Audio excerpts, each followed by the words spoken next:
What is up, moviegoers? It is Luke Ronskin, and welcome back to my YouTube channel. So today I'm going to be doing the Black Widow movie review, so let's get started, guys. Natasha Romanoff, aka Black Widow, confronts the darker parts of her ledger when a dangerous conspiracy with ties to her past arises. Pursued by a force that will stop at nothing to bring her down, Natasha must deal with her history as a spy and the broken relationships left in her wake long before she became an Avenger.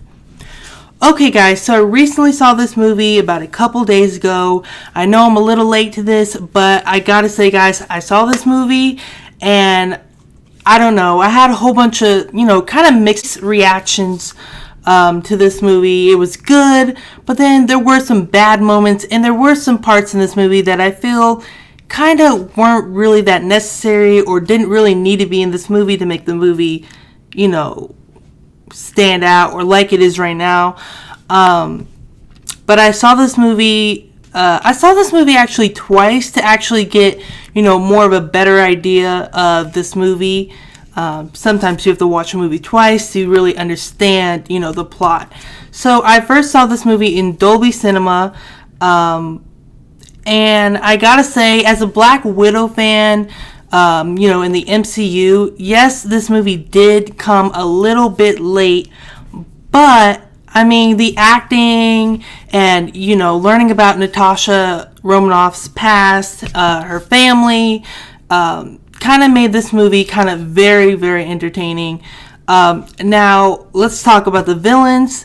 As you know, in the trailer, you saw the villain Taskmaster. To be honest, that was one of my things that I kind of feel like really didn't really need to be in the film, and it kind of made the film kind of lag a little bit, because it's like, what is this film really trying to focus on? Is this film trying to focus on like the villain's point of view, which this movie really isn't about Taskmaster. It's about, Natasha Romanoff's family, what was left behind before she became an Avenger. And I really just don't think that Taskmaster was really, yes, he has all these, superhero abilities, and he can mimic other people's moves, and I can see why the director would put, someone like that, kind of villain in this movie, to make it very tense and exciting and, all of that. But if you're going to make a movie about Black Widow and, her past, just, make it about her past. Don't bring in a villain that, isn't really in this movie. The villain's probably in this movie for not even a long time. There's only maybe 3 or 4 scenes that this villain's in. And I really just don't really think that the villain helped the film in any way. But it is a Marvel film, so I guess they gotta put some type of, villain in there. Another thing that I find that I liked about this movie, and don't get me wrong, guys, this movie was a really good movie, and it's definitely a blockbuster movie to go see at the movies, especially if you haven't gone to the movies in a long time.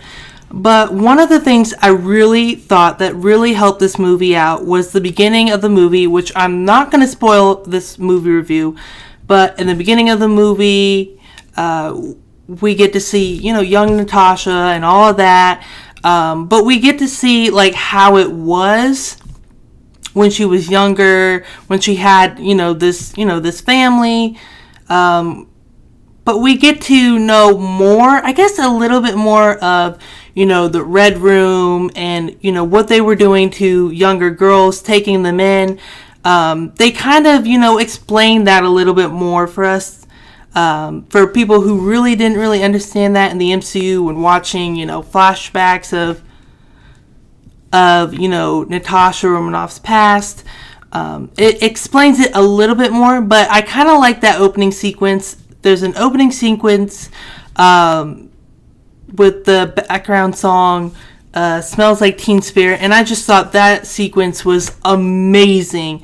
I would watch that scene over and over and over again. I just feel like it really helped this film make you feel what Natasha Romanoff felt, all this time, holding on to that, that dark past of her being taken in and treated, the way she's been treated. Now, as you know, this is probably the second MCU female lead role film. The other one was Captain Marvel.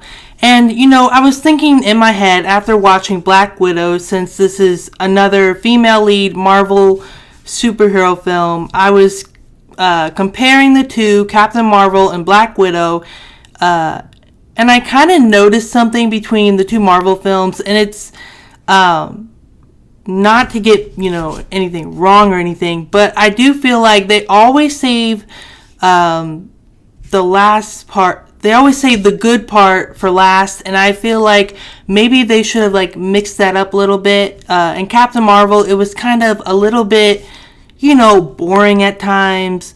Felt more of like a TV show. In Black Widow, there are some scenes where it is a little bit slowed down, and towards the end of the movie, there's a whole big, short action sequence, kind of similar to Captain Marvel. Which I do feel like Marvel could have done a better job, adding more action sequences to its movies. Now, the CGI in this movie is amazing. I didn't even notice that this film was even being, I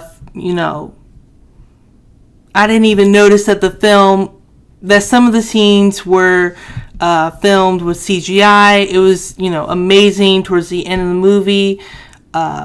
And yeah. Now, let's talk about the formats of this movie. Now, as you know, if you saw the trailer, at the end of the trailer, it tells you what formats,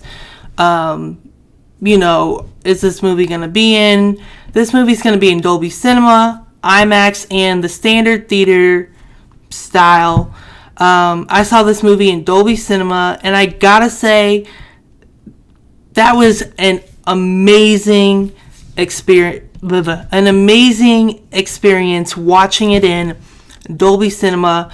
Now, a couple days ago, I did see this movie in IMAX, and I did look up Black Widow and IMAX on Google, and it said that there were 22 minutes of scenes that were filmed in IMAX. If you're a person who is needy about how they watch movies, I don't think IMAX is the key. Okay, guys, so now let's talk about the cast members in this movie.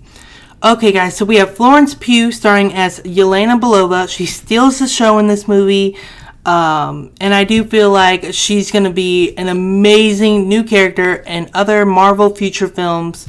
I did hear some rumors that she was going to be in the new Hawkeye TV show.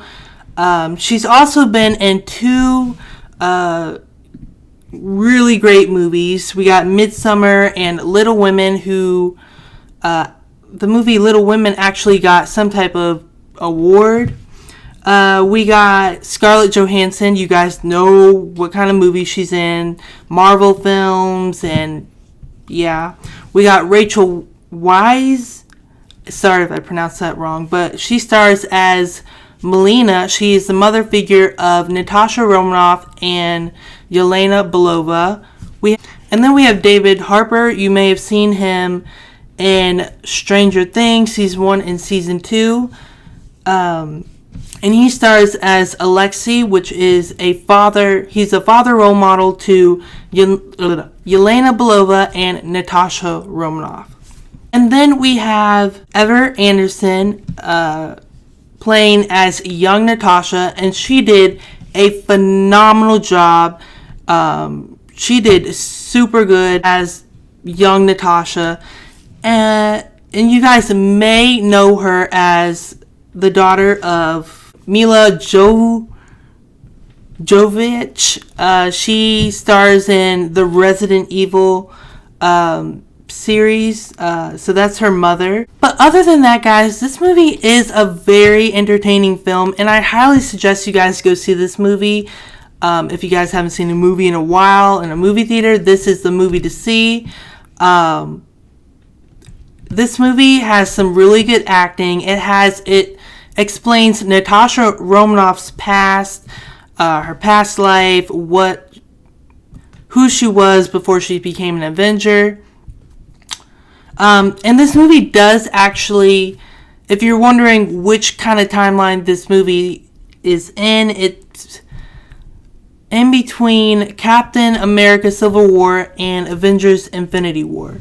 But other than that, guys, this movie is a very entertaining film, and I highly suggest you guys go see this movie. And yeah, if I'm going to rate this movie, I'm going to give it 4 stars, a B.